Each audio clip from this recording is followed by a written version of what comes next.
So the next lesson we come on to in A Course in Miracles is Workbook Lesson 127. And this is the pinnacle of understanding. This is really if you get this, there's transcendence. You've heard me say this about a few lessons, but this one is part of that. One of those phenomenal lessons that if you truly get it, you've got it and it's good. There is no love but God's. So again, God is the essence energy that we imagine love to be. Love is the essence energy that we imagine God to be. Love is the eternal now. God is the eternal now. Now is all there is. God is all there is. And you, which is a son of God, the extension of God, is therefore the self-same essence as that which is God, therefore that which is love. Love being you is being God, the extension thereof. There is no love but God's. Perhaps you think that different kinds of love are possible.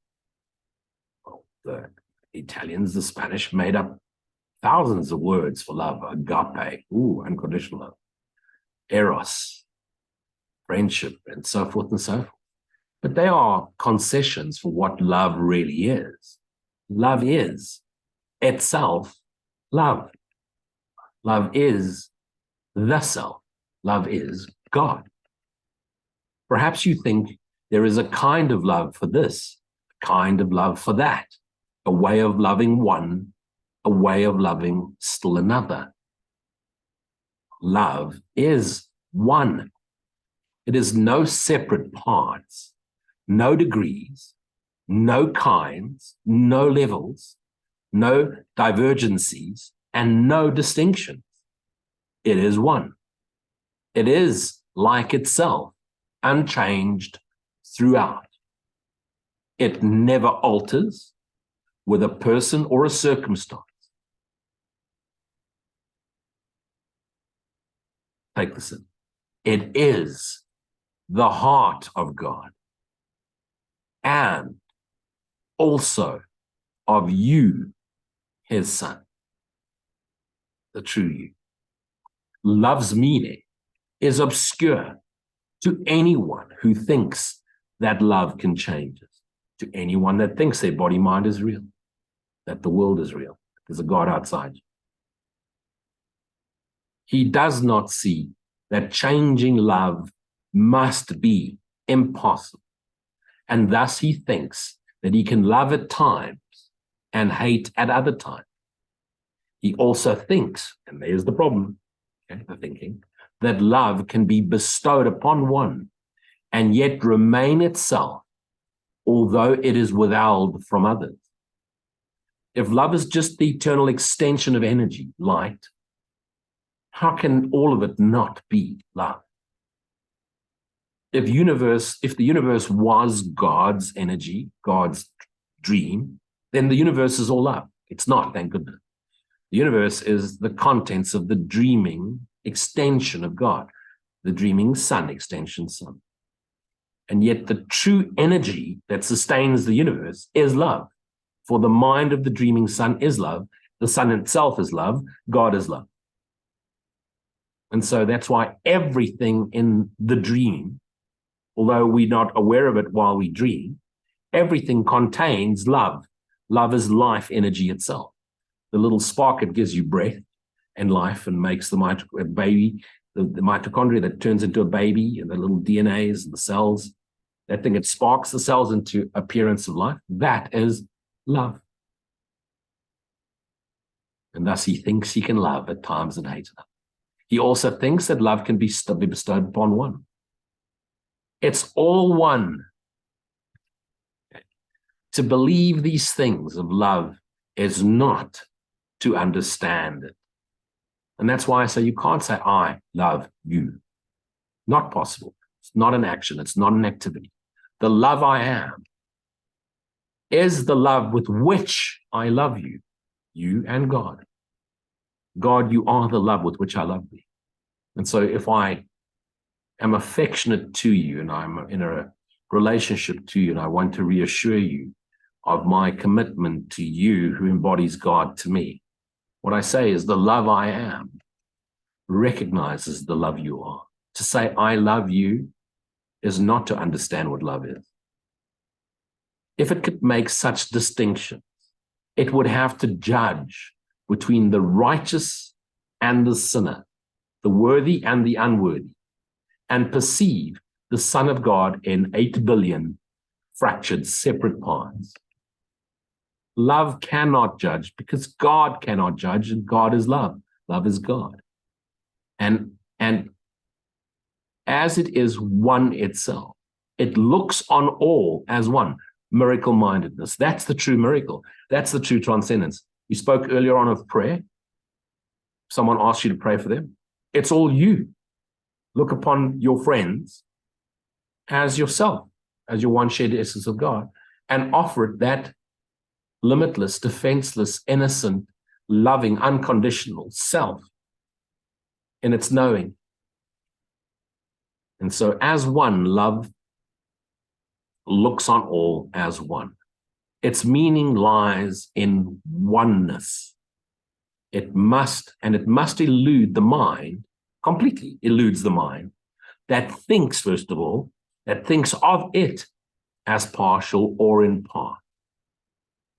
You could just stop that sentence, and eludes the mind that thinks it thinks.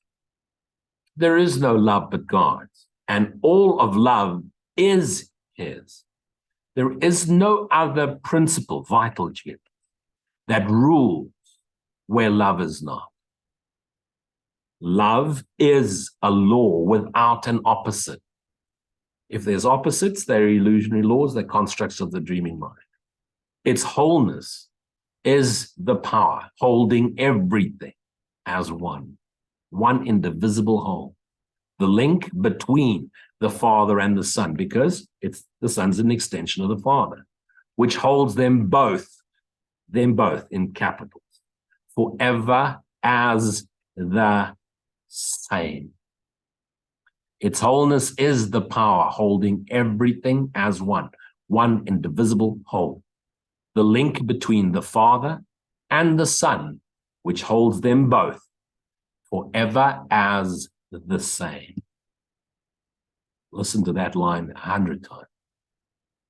No course whose purpose is to teach you, here's the purpose of the course, to remember what you really are, could fail to emphasize that there can never be a difference in what you really are and what love is. You are love. You are the love of God.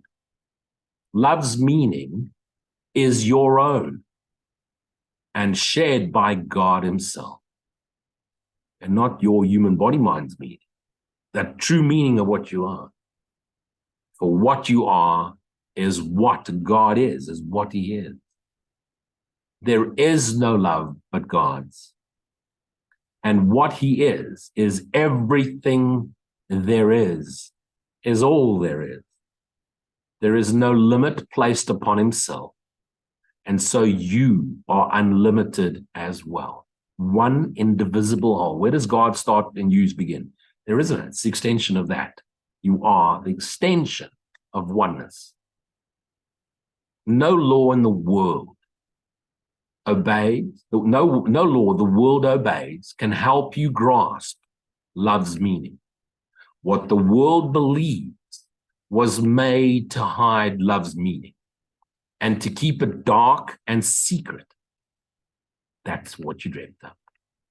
There is not one principle the world upholds, but violates the truth of what love is and what you are as well. Because if it did, well, you'd be trapped in it. And if you realize that it would dissolve, it wouldn't exist. And here's another wonderful regurgitation of a line that was in the Bible, but in a newer way. Seek not within the world to find your capital S self. Love is not found, full stop, it should say. And it continues. Love is not found in darkness, in the dream, and in death. Yet it is perfectly apparent, clear appearance, to the eyes and ears, symbolically, that hear love's voice within. Today, we practice making free your mind silently. Silence is the only way the mind's free. Of all the laws you think you must obey, of all the limits under which you think you live, and all the changes that you think are a part of human destiny. Today, we take the largest single step this course requests in your advance towards its established goal. And I blogged today earlier about the end is near, and I joked with it, and the end is near. The end is near, not the end of the world as we know it. Ooh. Armageddon, ooh. The rapture, no. The end is near, meaning the end is nearer to you than you even know. The end is an billionth of a trillionth of an inch within you. It's closer to you than your heart. The end is so near to you, you have no idea, because it's at the very beginning, which is the very place without space and time, where you abide knowingly as that which you are in God. The end is near because it's within you. And the end of what? The end of dreaming, the end of dreams, not the end of the world, which really does mean the end of the world because it just dissolves. Doesn't get destroyed in a horrible way. It just doesn't exist anymore for you who awaken to the light, the infinite lightness of being you are. If you achieve the finest glimmering of what love means today, you have advanced in distance without measure, therefore no distance, and in time beyond the count of years to your release. No more future incarnations. Let us together then be glad to give some time to God, to give some time to the silent stillness in the here and now. Give some time to God today and understand there is no better use for the illusion of time than this. For 15 minutes twice a day, or on the hour, every hour, escape from every law in which you now believe. Open your mind and rest. The world that seems to hold you prisoner can be escaped by anyone who does not hold it dear, no attachment to it, no desire for it. Go, empty your hand and push it away. Open your hand and it'll fly away like a non-existent butterfly. Withdraw all value you have placed upon its meager offerings and senseless gifts, and let the gift of God replace them all. The gift of God, the gift of being yourself, knowing. Call to your Father. Certain his voice will answer. Certain his voice answers in the silent stillness you are. In the silent stillness you share with him, for he is the silent stillness, and his voice is silently still. He himself has promised this, and he himself will place a spark, awake light of truth within your mind, wherever you give up a false belief, a dark illusion of your own reality and what love means. God will shine through your idle thoughts today and help you understand the truth of love, the truth of himself. Be yourself knowingly and you'll know God. Know God and you are yourself knowingly. In loving gentleness, he will abide with you as you allow his voice to teach love's meaning to your clean and open mind. Clear the slate. Don't go with preconceived ideas. And he will bless this lesson with his love, because the lesson is his love. Today, the legion of future years, legion of possible incarnations you may have planned and scripted into your delusion before time began. The legion of future years of waiting for salvation disappears before the timelessness of what you learn. What do you learn? Love. What love is. I am love. Let us give thanks today that we are spared a future like the past. Today we leave the past suffering behind us, never more to be remembered, never more to be experienced. And we raise our eyes upon a different presence, where a future dawns unlike the past in every attribute. So while we still appear to take form in this one or the next, should we have planned it, it becomes a blessed life and probably a life of service, a joyous life of service to our fractured selves. And we raise our eyes upon a different presence, or a future dawn unlike, don't imagine it, or a future dawn unlike the past in every attribute. Don't start going to fantasy what it should be. Don't go there. Just be. God will reveal it to you, the very essence of yourself. The world in infancy is newly born in your awareness. It's not newly born. It's not reborn. It's not born at all. It doesn't actually exist. But in your awareness, it becomes the new earth, a new way of seeing yourself while you still abide in body mind. And we will watch it grow in health and strength to shed its blessing upon all who come to learn to cast aside the world they thought was made in hate to be love's enemy. Why we created it in the first place. We wanted to be special. And we wanted God to leave us alone so we could keep imagining, our myriads of making manifest, only to be led to total disappointment by our own misperceived perception and thus misperceived miscreation. Now are they all made free along with us. Now are all our brothers, all our fractured selves in God's love, as God's love. We will remember them throughout the day because we cannot leave a part of us outside our love if we would know ourselves. See, you can't escape the dream and awaken in God and it's all kumbaya and happy. No. You awaken to the Christ mind and then you become the Christ mind's light, in which you then share your light with the rest of your fractured dreaming characters. Why? Because you can't pull them out. You can't pull them out of the dream. They have to willingly jump out of it into the light they are, just as you've had to. That's what free will really means. Because we cannot leave a part of ourselves outside. At least 3 times an hour, think of the one who makes the journey with you and who came to learn what you must learn. And as he comes to your mind, give him this message from yourself. I bless you, brother, with the love of God. To bless is to give gratitude for. I bless you, brother, with the love of God, which I would share with you as I share with God. For I would learn the joyous lesson that there is no love but God's, and yours and mine and everyone are that which is the love of God. We are the love of God. Dreaming we're this, but we've never, ever changed what we really are in truth. And no matter what this appears to be, it's not true. The essence of what we are remains forever in the eternal now, to infinitum, the essence of God, for we are that. And that was the instruction of a man like Jesus. Be thyself knowingly, because he knew if you traveled within on a journey with no distance to the place you've never left, through a time that's never existed, and become yourself knowing, when you recognize your essence, you would instantly recognize it's a shared essence with that which created you.